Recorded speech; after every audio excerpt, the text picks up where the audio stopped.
Ono što je meni još, pored ove VO2 max, čak i mnogo bitnije. Čak mi je negde mnogo bitnije kako je neko stigao do tog krajnjeg rezultata, nego kakav je sam krajnji rezultat. To se zove aerobna ekonomičnost, odnosno efikasnost.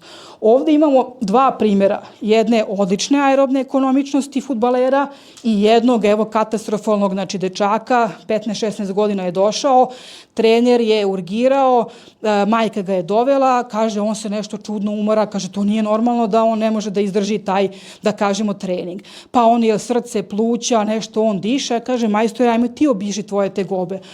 Kaže, ne znam, meni noge, kaže, kao kamenje. I je meni ono bilo jasno šta ću da vidim na testu. Šta je to noge kao kamenje? Laktati, mlečna kiselina. A zbog čega se to dešava, znači unutar ranih faza treninga, znači intenziteta? Zato što mu je aerobna ekonomičnost, odnosno efikasnost nikakva. I to što troši kiseonika, kao da prospe kofu punu kiseonika, saplete se, prospe odmah na početku, znači intenziteta rada i uđe odmah u anaerobiju. I šta je anaerobija? Evo ih laktati. Ovo ovde, kad pogledate, je kriva za ugljen dioksid. Ovo je kiseonik koji neko udiše, ovo je ugljen dioksid koji neko izbacuje.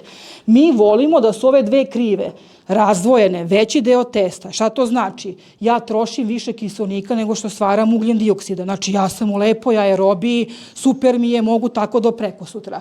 Pogledajte ovde kad se spoje te dve krive, nastupa taj anaerobni prag. Znači to je to ono kad ja vidim, ja vama samo čitam puls. Puls je bio na anaerobnom pragu 160, je li to u redu? Ali ja to vidim ovako. I sad ovaj deo testa više nije ova ugljen dioksidna kriva, da kažemo, iznad ove, znači kiseonične, nego su se zamenile u svom toku. Ovaj deo testa je 100% anaerobija. Ali pogledajte koliki deo testa je bio aerobija.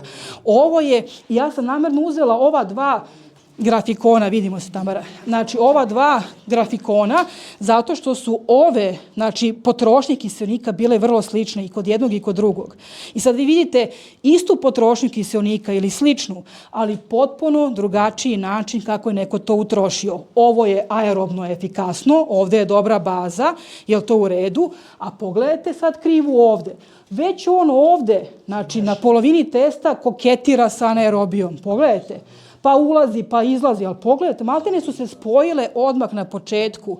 I to je taj dečkić koji je rekao, ja ne mogu više. Ovo je bila brzina trčanja, samo da vam kažem, od 10 ili 9 km na čas. Ljudi, to je lagano džogiranje za vas fudbalere.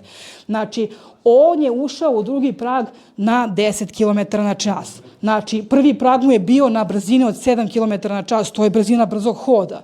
Pogledajte koliko je to katastrofalno loše i zašto je trener zaista bio uplašen, čekaj šta je ovo što ne može da izdrži.